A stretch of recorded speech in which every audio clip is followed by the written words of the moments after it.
Hello, welcome to Film Trace. This is a podcast where we trace the life of a movie from conception to production all the way to release and reception. We have a new-ish movie to streaming. It's been on streaming for a while. Chris, this is your choice. So I'm going to have you introduce this because you need to take credit and blame for this. It's mostly blame, let's be honest. I don't know why I do this to myself. But I don't know. In some ways, I'm glad we're revisiting it. In some ways, I definitely already regret it. It's V for Vendetta, the 2005 Wachoskowi scripted, but James McTeague directed. And we'll talk about why that name doesn't sound familiar to anybody in just a moment. But it's obviously pretty seminal adaptation, for better or worse, of the Alan Moore graphic novel. And it came out probably at the height. I don't know. When did the Watchmen movie come out? Was that was a few years later? Yeah, I want to say like 2009, if I had to guess. I'll look it up. But I feel like the mid 2000s, it's like everybody discovered Alan Moore, the author of probably those two titles in particular, but also like several runs of other big comic book titles, and was just kind of seen as kind of the godfather of like smart comics. And this was kind of exactly in our wheelhouse as young 20-somethings, fresh out of college, kind of grappling with the existence of being in a capitalist society and trying to pull our weight in it for the first time, but also feeling a lot of resistance against it. And also it just has a lot of that macho appeal of I don't know, pop anarchism, if you would. Okay, so why did I pick it? Those are all the reasons. Why shouldn't I have picked it? It's a mess. Especially for those of us, like I think both Dan and myself, right, that devoured both this original graphic novel as well as the Watchmen graphic novel, probably around this time period, right? Yeah, I think I read Watchmen right when this movie came out, maybe, and then I read this graphic novel maybe a couple years later. Mm-hmm. I love them both. I think Alan Moore is an absolute genius. I'm in his demo. Like I am his demo. Like I am the guy. It's V for Vendetta when it came out. What was your reaction when it came out? Because that's always important too, how that changes. Yes. Because when this came out, I was like, oh, hey, this is like really exciting and interesting and good, and I enjoyed it. Did you have a similar reaction like that when this came out in 2005? Mine was more muted. I probably had read the graphic novel the year before, or maybe that year even. I read it in Watchmen back to back, got them both from the library. And I definitely felt disappointed upon my first watch. And, I was still, in my early 20s. Actually, I think I was I was like 21 when this movie came out. And so I was really excited about it because of because of Natalie Portman. I thought that was a really perfect casting as Evie. Wait, why? I was pretty obsessed for probably a good time in my late teens. Wait, why are you obsessed 20s. with Natalie Portman? Is this like... Wait, the year before, don't forget the year before she was in Garden State. That's probably why. Yeah. But that was also a huge disappointment to me too. So I don't really know. Talk about disappointment. Who's going to fall in that grenade and choose that one? It's our destiny. That'll be our series finale. The series finale is Garden State. Oh God. But yeah, I don't know. I wanted it to be so good, but I almost immediately forgot it. And rewatching it last night for the first time since it was in the theaters, it all came flooding back to me why it was such a forgettable adaptation of such a important story. Yeah, like I rewatched it this last weekend, I think, and I was blown away by how much I just absolutely hated it. I'll go into why and stuff like that, but like I think one of the things that I think is a little bit misleading about the movie is that if you go into it thinking, oh, I know Alan Moore, I really got Alan Moore like after this. Like I read all the early Swamp Thing stuff and it's like so good, yes. but so unique and interesting and just like filled with edge, right? Like everything he does is he do like a random plot and it just feels vital for some reason, the way he writes it and sort of engages intellectually with the reader. You bring that baggage to this movie and you go into it and I'm looking at like the producers and all that kind of stuff. And then you realize, oh, this is like a big blockbuster film. Right. This is not an indie movie. This is not like left of the dial type film, right? It's from these people who've produced like what? Die Hard, Predator, Weird Science, Lethal Weapon, The Warriors. I'm looking at all this Joel Silver and Silver Pictures when I'm going through. Executive Decision, Assassins, Demolition Man, and then like Swordfish in 2001. That's amazing. And so you see that, and then if I saw that context, I'd be like, this is the guy who produced it from this Silver Pictures. I'd be like, oh, like it makes so much more sense when you realize who's actually making this film. And it just comes across, I don't know, it just comes across as just this very limp, extraordinarily boring film for a subject matter that I was super into, and to some degree I'm very still into political theory and stuff like that. So you would think that I would still be able to get something out of this movie, even if it was kind of a fish on dry land type situation. And there's nothing. I just get nothing out of it. Did you get, I mean, that's the weird thing too, when you think about it, like in terms of who's directing this and who's producing this. When you first watched this, did you think, hey, this is a big blockbuster? And I think that was probably something I was not as keen about when I was 21. There was definitely a distinction between like movies you saw at the art house cinema versus movies you saw at the multiplex. And it was clear that this was a multiplex movie, but it still felt like, especially with it being written by the Wachowskis, and even though the Matrix sequels were definitely disappointments as well, coming right before this one, there was still talk about making sense. Yeah. Like the progression. Yeah. And there was still that glimmer of hope that like, because they had hit such a home run with the original Matrix, that there would be some kind of fire, some kind of like interesting, subversion of the blockbuster going on here, but there's not. And that's the huge issue of it. So let's break this down as far as who's actually putting their money and talent behind the camera for this movie. So yes, Joel Silver, Silver Pictures, tons of trash throughout the 80s, 90s, and 2000s, with a couple exceptions. Obviously, you mentioned Die Hard, and I know you say that with love because like it's a classic. It's a classic, but it's very much indebted into formula and blockbuster. It's a studio film. Yeah, exactly. Same thing with House of Wax. It's a completely silly remake that Silver did in the mid 2000s, but that's actually something that he knows he knows the wheelhouse that he's in. He's not trying to go above that kind of that trash.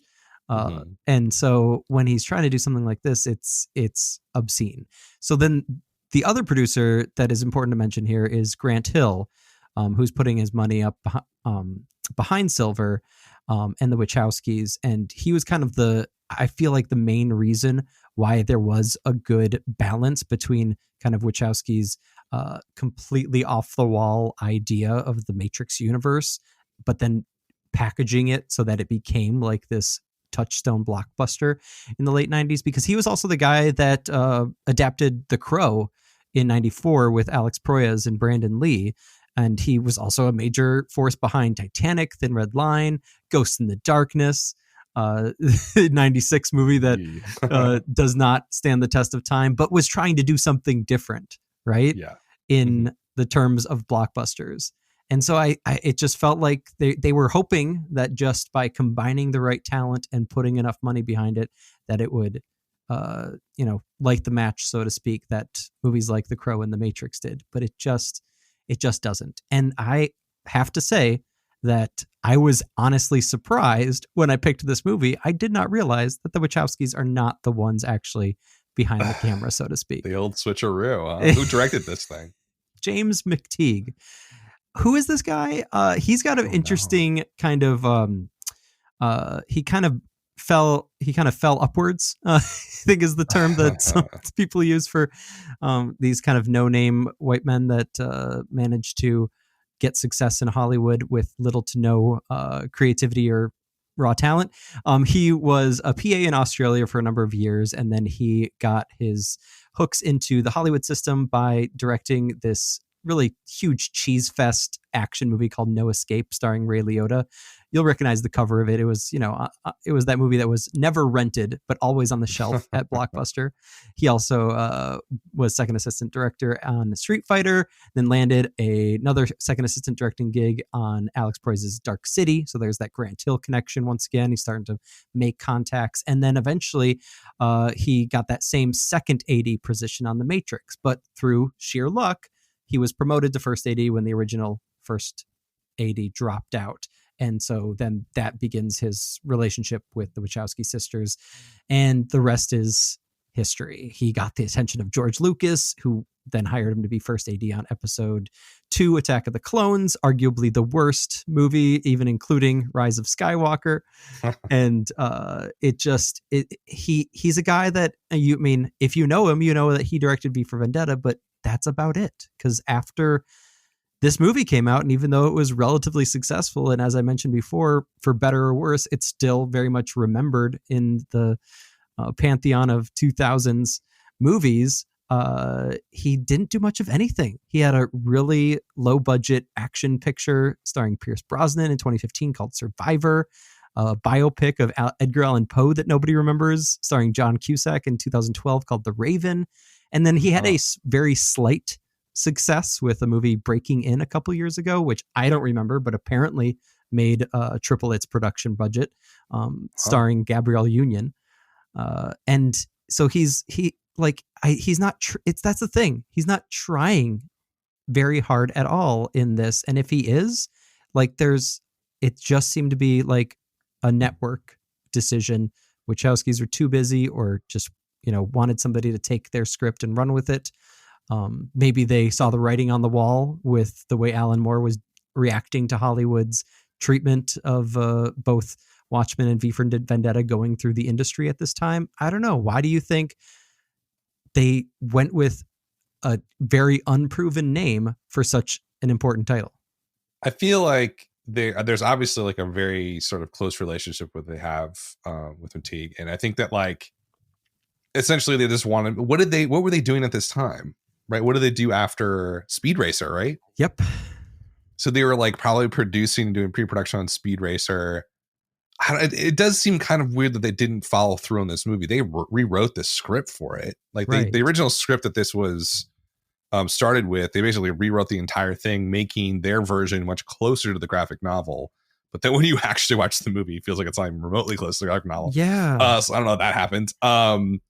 I don't know. I think maybe they're trying to do a guy a favor. I think they just probably got super close and wanted to give him a breakout thing to do. It is a really big movie to give somebody a shot on. Mm-hmm. It's also a very difficult film. Filming something like V for Vendetta, if you've read the graphic novel, I think you'd be like, no thanks. It's really intricate. There's a lot of moral gray area throughout the entire thing, especially for the protagonist. How is that going to translate over to our film? That's quite a hefty feat to lay at somebody's feet to sort of do this as their first real big film. That's honestly, when you thinking back to the Wildline podcast and whenever do the postmortems, right? You can see it right here. I'm sure the script that the Wachowskis put together was pretty good, right? But this director, just unproven. And when you watch the film, the direction is not good at all. It's just not good. And the scenes and the sets that they have, it feels, for some reason, I watched it and I was like, this feels so freaking dated. Yeah. Like, it feels like it's 15 years ago, and that's not, yesterday, but it felt like it could have been shot in like the late 90s. It almost felt like it was 1998 when Right. you were watching it. I was like, it doesn't fly off the screen at all, which is super unfortunate, because I think the graphic novel has a lot to say, and this movie's trying to say a lot of that, but just can't get it through because the director's too green. And I think that it's just comes across as very, very messy. I think trying to create their vision here, in his hands, just does not work. It doesn't translate. And to me, that seems like it just became a problem over and over and over again in this movie, where there's something unique, something raw, something full of energy that he just cannot get on screen for whatever reason. It feels very I don't know. thin. I mean, what was that? I was saying it feels very thin, like Yeah. you're taking something so huge with so many ideas, and you're like making the I don't know, it feels like teenagers with a green screen in a garage rendition of it. I was just so astounded, and that's one of kind of the key things that I picked up when researching the production of this movie is there's absolute zero on location shooting in this movie. There's maybe a couple stages, right, except for like those. I was trying to guess it while watching the film again last night, and I mean the only thing that I can tell that was like a true outdoor shot was probably like the crowds of Guy Fawkes masks in the climax, and like the kind of when Stephen Ray's inspector character is imagining what is going to happen the next day on Guy Fawkes Day, and there's some like clear outdoor shots of people in Guy Fawkes masks riding bikes, and the imagined shooting of the young girl and that kind of thing. But other than those like very specific and kind of outlier scenes that happen so much later in the movie, it feels so interior, and not even like good interiors. Like, I'm not sure what production designer was on this. I didn't go that far into my research, but it feels absolutely like they just sat in those sound stages and like worked on the lines to death. This very much feels like a movie where they just overworked the dialogue so much, especially with like all the interactions between Portman and Weaving, that they completely forgot about the look of the movie, which is so sad because that's kind of the point of a graphic novel. And, say what you will about Zack Snyder's attempt at adapting Watchmen. I mean, he has a look, and he puts a lot of elbow grease into it. It's not the elbow grease that I would agree with, but he at least it showed that he was caring about the scenes that he was putting on the screen, even if the whole thing was kind of also a train wreck in other ways. I'm curious what you thought. I was looking at specifically the concept, because I feel like I was super into this book and Watchmen around this time period, but I didn't get super deep into really understanding a lot about UK culture and politics. And so I was wondering if you could give some background, because I know, like you mentioned before, you're politically motivated, and I think you understand what's going on in the UK, or what's been going on in the UK, and maybe what fueled Moore's vision. And one of the most interesting comments he made about what the biggest failure of this adaptation is that it felt more American, ironically, because even though it's directed by an Aussie. You got to remember, like, so when this was written, it was, a direct sort of reaction to Margaret Thatcher's UK. And, Moore saw her as this sort of dogmatic right-wing radical who came to power and was doing all things like poll taxes and stuff like that led to riots and various sort of uprisings that weren't real revolutions, but almost came close a couple of times, it felt like. The biggest difference here is that Moore has a super specific political vision of anarchism, and it's much more rooted in sort of the actual history of anarchism and what that means to him specifically, and to the sort of the political sort of theory of it. And what's represented in the movie is not that at all. And so essentially in the movie you get, and this is why I find it so fascinating, because it is this this sort of way to go back to the mid 2000s and think about what was happening in the United States with the war on terror, the invasion of Iraq in 2003, and it feels really of that time. And the conflict that was going on back then was between neoconservatives in the United States, and I guess you would call it centrists or liberals. Neoliberals is the term we throw around a lot now. But back then, it was sort of your middle of a road corporate Republicans and Democrats versus these radicals called neoconservatives who really wanted to expand the American empire through military means. And that's why we invaded Iraq. It wasn't for any other reason than expanding the empire and taking their oil, essentially. And so V for Vendetta is a response, an American response to that political situation that was happening back in the mid 2000s and early 2000s post 9/11.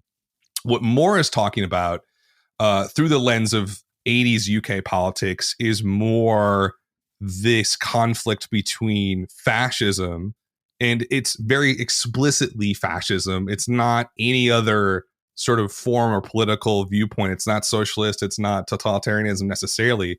It's fascism explicitly versus anarchism, which is his viewpoint of the world. And his viewpoint of anarchism is simply as there cannot be a state does not exist, and it cannot exist. And essentially every single person is their own leader is his viewpoint. And that's a very radical thing to believe and say. And I think none of that comes through in the movie. Like absolutely none. And, you know, I think it is what it is. What blows my mind about this movie, and like if you're interested, you see this movie and you have not read the graphic novel, read the graphic novel, because it is so much more of a rewarding experience about these ideas, about fascism versus anarchism. And sure, you can filter it through your own experiences in the United States and what we've been going through, but it is a very specific response to what was going on in Moore's life and, you know, Margaret Thatcher's UK. But it's almost, when you read it, it feels more like a philosophy paper almost, like in how he's expressing these different viewpoints, right? And I think the biggest difference, if we just had to throw out like how is this different than the graphic novel, is that there is a good versus evil in the movie that does not exist at all. And I mean at all in the graphic novel. Like Alan Moore is just not going to write a story where there's good guys and bad guys. It's not going to happen. And I think when you watch the movie, that's the entire point of the movie.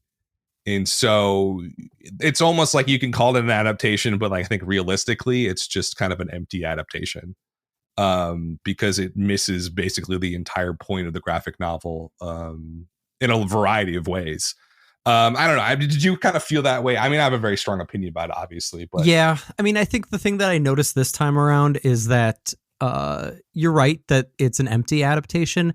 There's kernels here and there, though, right? It's like you hear those nuggets, and like it's almost like if you've read the graphic novel, and I haven't read it in years, but even if you haven't read it in years, you can almost tell like which pieces are like lifted directly from you can.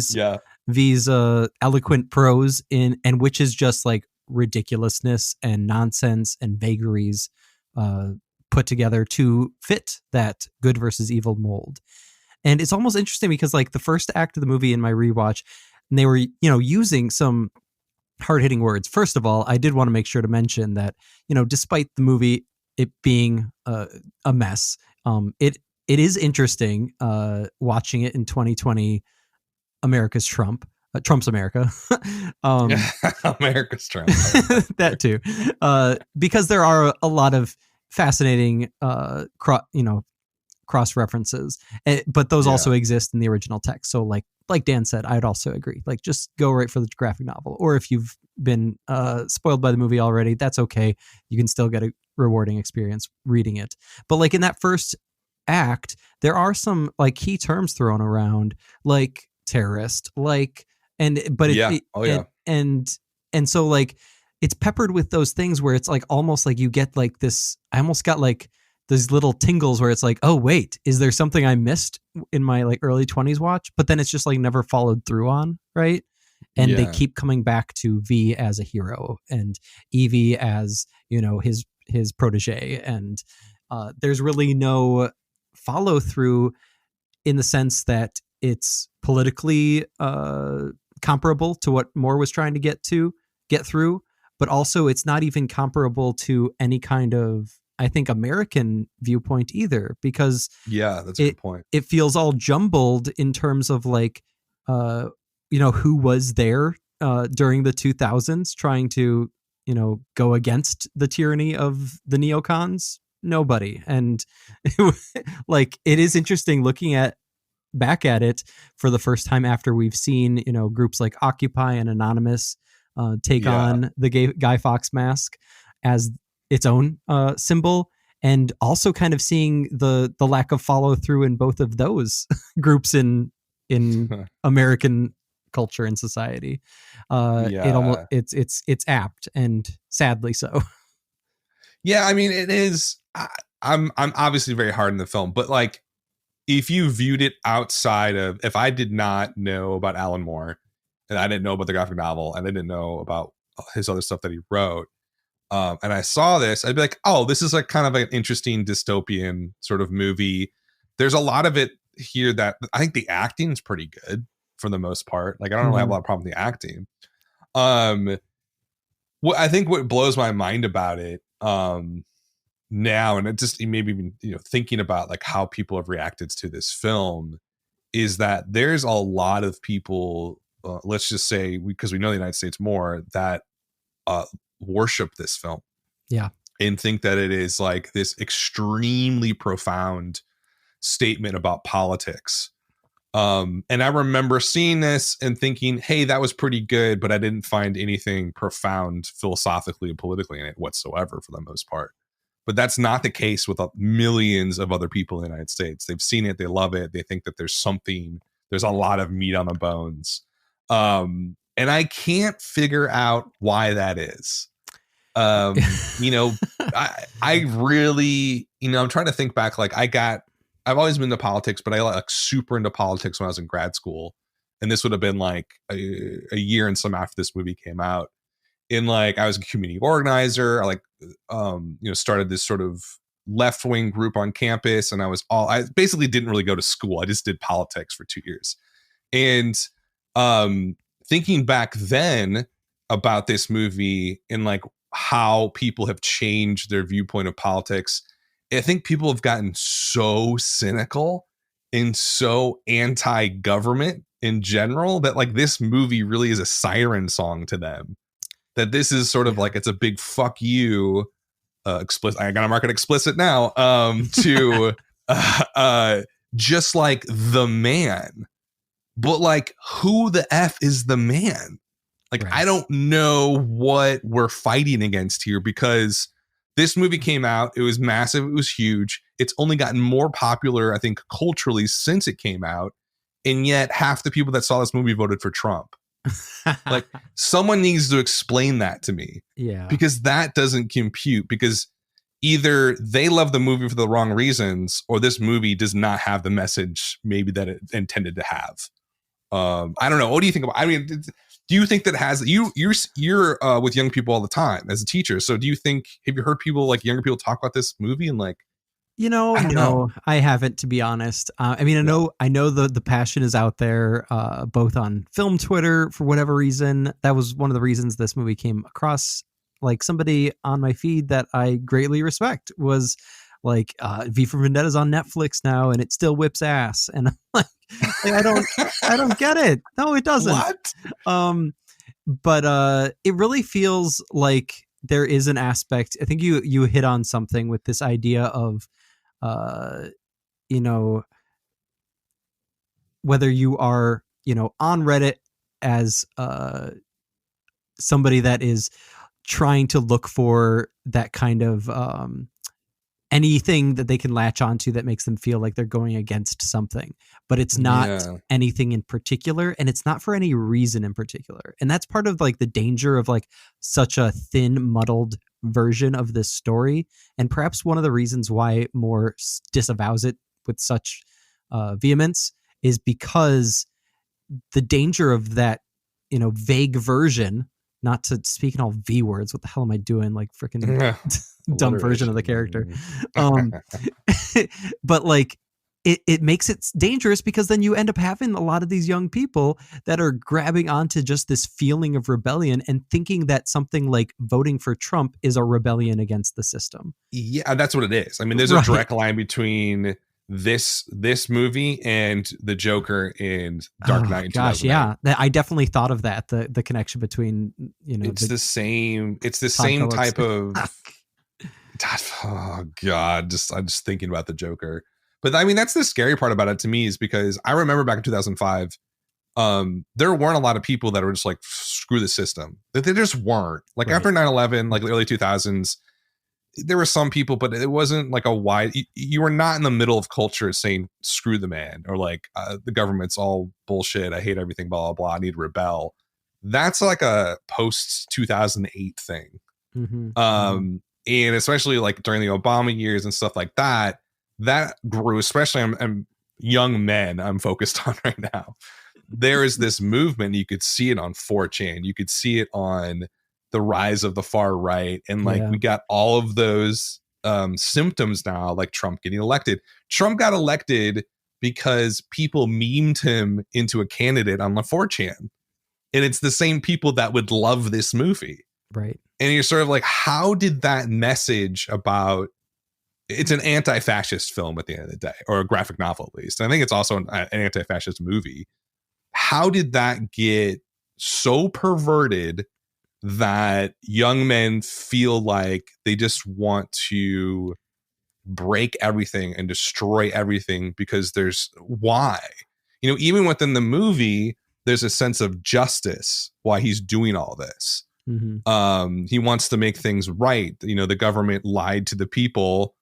And they spread this and the other crazy thing, all these like parallels to now, where there's like this virus, and they even see in the opening like 5 minutes that the USA is a leper colony because of this virus. This is essentially coming true. I know. But like, I don't know, I just don't get how people latched onto this movie and like characters like the Dark Knight. And now I'm thinking about the Aurora shooter who was like dressed up. It's like all these weird things are happening where, and it's almost exclusively young men. They just want to destroy the system for some reason that they're in. Right. And I'm not saying that this movie promotes that on some level.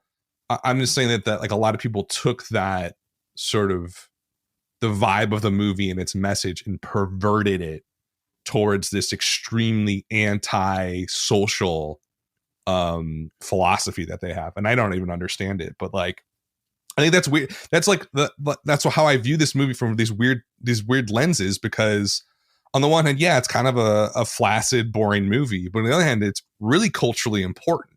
Right. And it's like a touchstone for a lot of people, as like, this is about rebellion. This is about fighting a totalitarian country or whatever.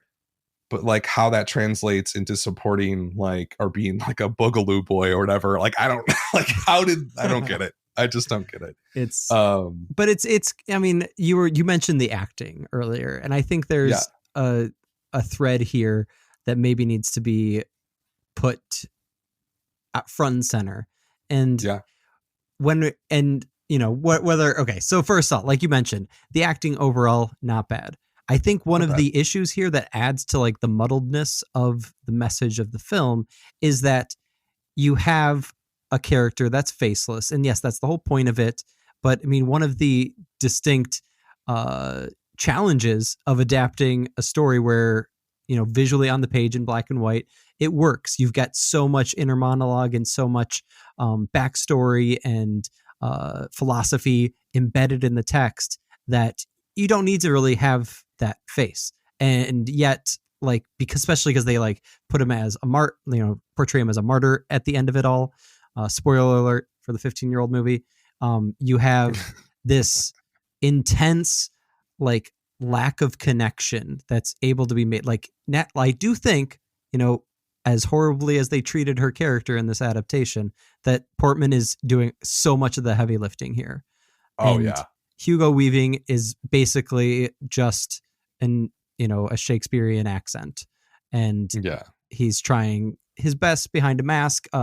Fun factoid is that James Purefoy was originally V, and he's actually still V in some of the scenes in the final cut of the film, but he just couldn't handle being behind that mask, and especially because they weren't quite sure about how to mic him versus dub in all the audio.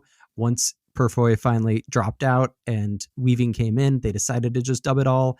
And it's not like you can tell, but it definitely like something feels off in a lot of those scenes, especially because Portman is like acting so much to the point of you could maybe make the argument that she's overacting, especially after she shaves her hair in the second half of the film. Oh my God.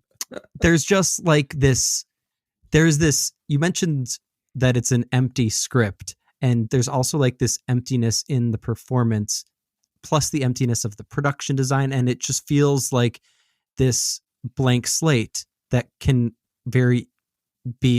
easily be this template for a lot of these angry young, usually that's a white really men. good point. Actually, that's a super good point, because I mean, ultimately it is a sort of like, hey, it's a rebellion, and like, sure, it's against this quote unquote fascist whatever, but you can label anything fascist. I mean, like, look at American politics today. Like, someone would label me a fascist. I'm like, what are you talking? Like, that makes no sense. But like, that's just sort of the mentality of like, yeah, exactly. Right. Exactly. Perfect. And it's, I don't know. It's, I think it's a really good point. And it kind of reminds me, as you were talking about that, it reminded me a lot of Fight Club and how that movie and that book had a very specific message to it, that when the movie hit and Fincher did it, the movie's amazing. It's such a visual, I mean, one of the most visually like awesome films of the 90s. And it had, I think I got a very sort of specific message from it, but that message was totally different than the guys who like hang out in gyms and watch that movie and love it. Right. You know what I mean? Like, it's just like a very different viewpoint of that. And whereas that movie, I think, was visually way beyond this, there was a blank slate feeling to it where it didn't really criticize things or didn't really take a bold stance in one direction or the other about what was happening. It can be kind of dangerous. I mean, art is dangerous at the end of the day. Like, if you don't, and once you create it, it's out there in the open, and you don't control how people are going to see it. Yeah. I don't think there was any intention here by, the director or anybody involved to be like, oh, I want to create this movie that's going to get people to rebel. Right. I thought, I mean, they probably just wanted to, like, honestly, just want to make money. Yeah. Like, they wanted, and it did make money, right? It made like what, $113 million worldwide back in 2005. Probably almost 4 times Exit's production budget. So it did do quite well.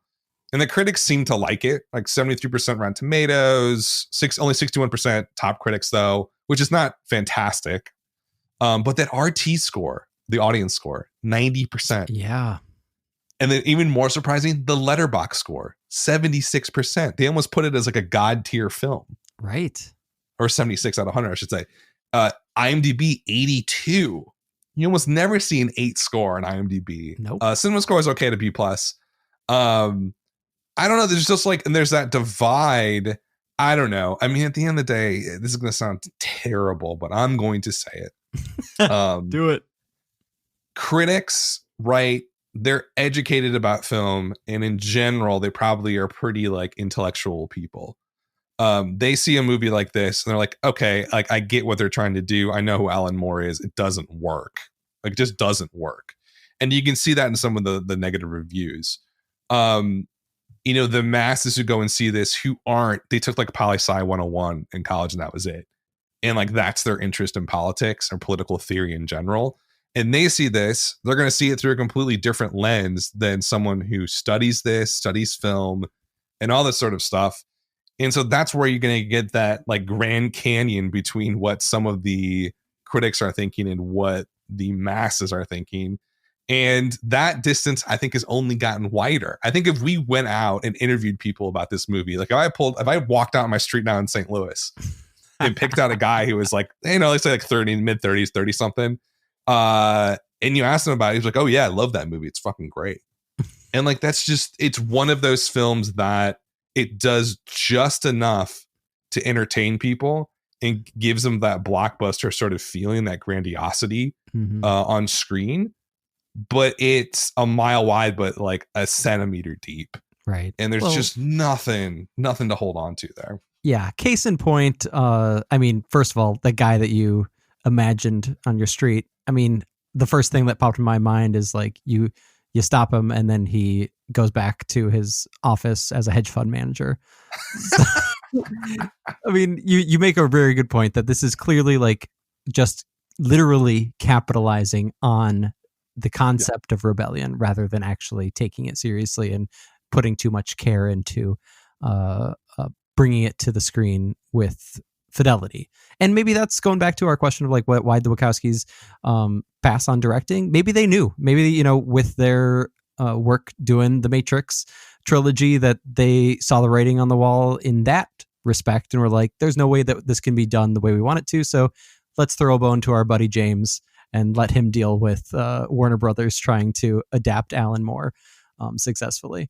I don't know. But going back to what I was about to say, case in point, Ebert, this is kind of this is like the high point, I think, of Ebert in the mid 2000s, kind of giving a good review to everything. Kind of, he's been happily married for almost a decade at that point, and he's just kind of riding high and doesn't have Siskel around anymore to argue with. But he wrote, I have not read the original works, do not know what has been changed or gone missing, but found an audacious confusion of ideas in V for Vendetta and enjoyed their manic disorganization.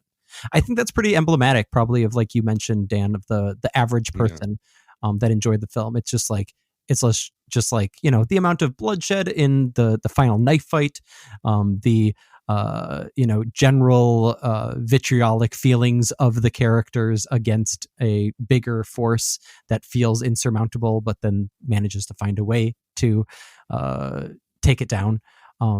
By the way, just like the side character work in here, I was really just like reminded of how disappointing the attempts at bringing to life Evie's boss and which is Stephen Fry. Like, he's trying as best as he can, but he only gets like a few scenes to do anything with it. John Hurt as the High Chancellor, and it's just like yelling at the screen, like a wink, wink, nudge, nudge to his original role as Winston in the also disappointing adaptation of 1984.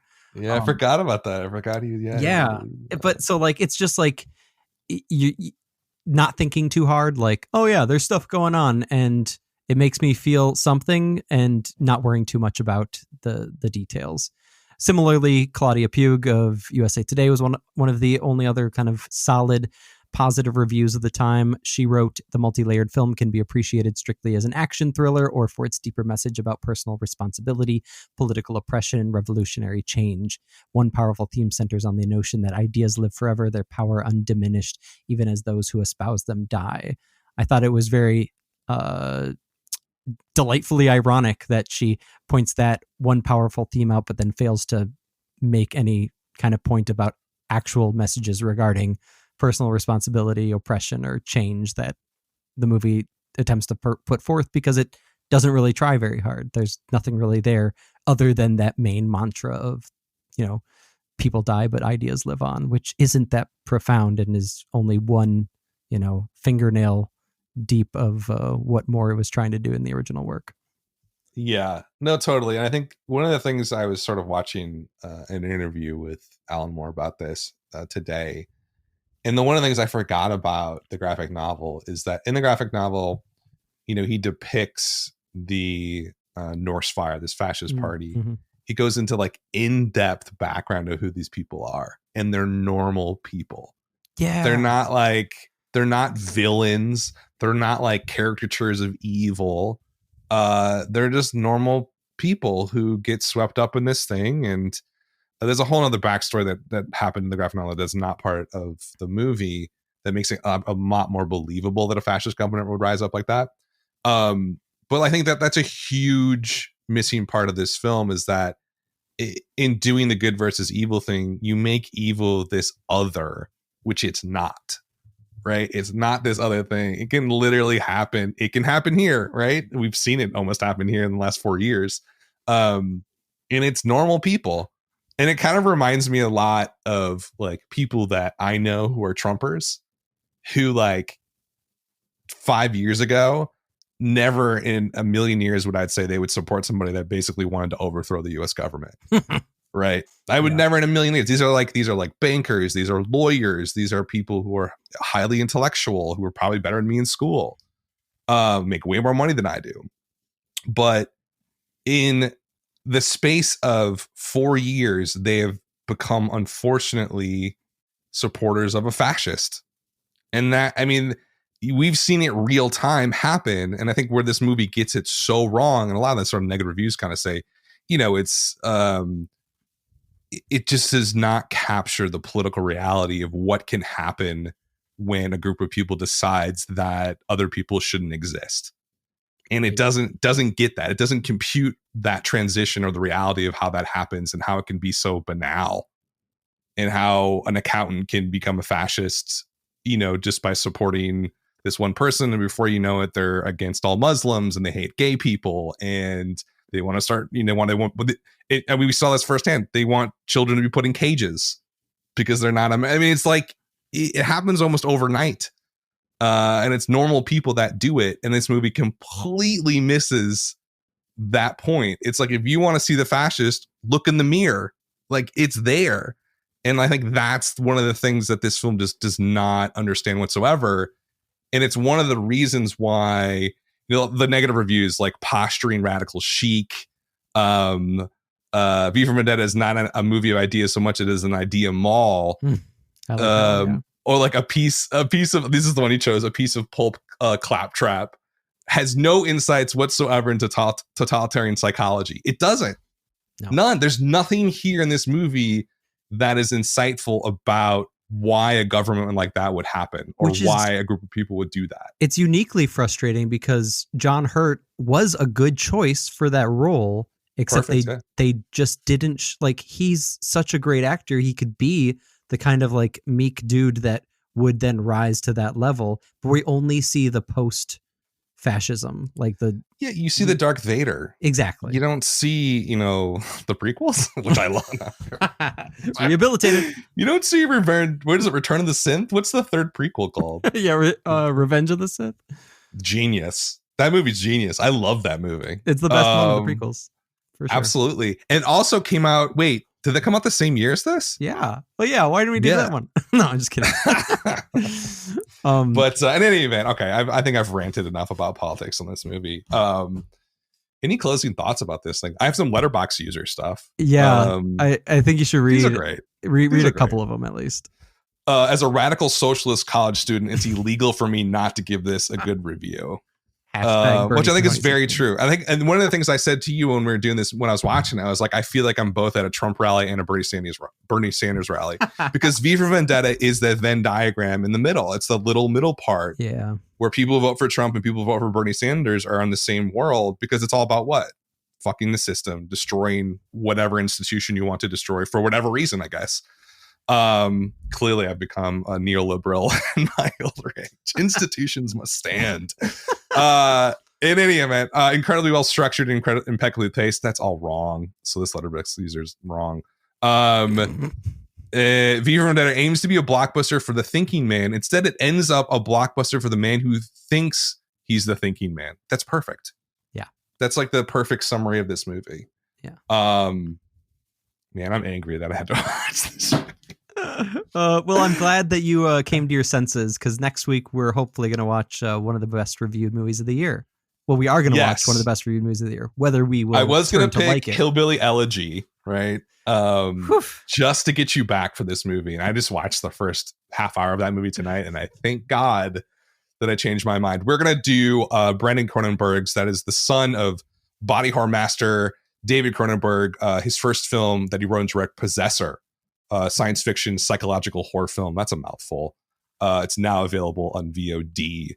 I'm super excited to talk about that movie. I love horror movies. This one is very fascinating, interesting. It's a small film that not a lot of people are talking about, and I think it's a good movie to dive into. So join us next week for Possessor.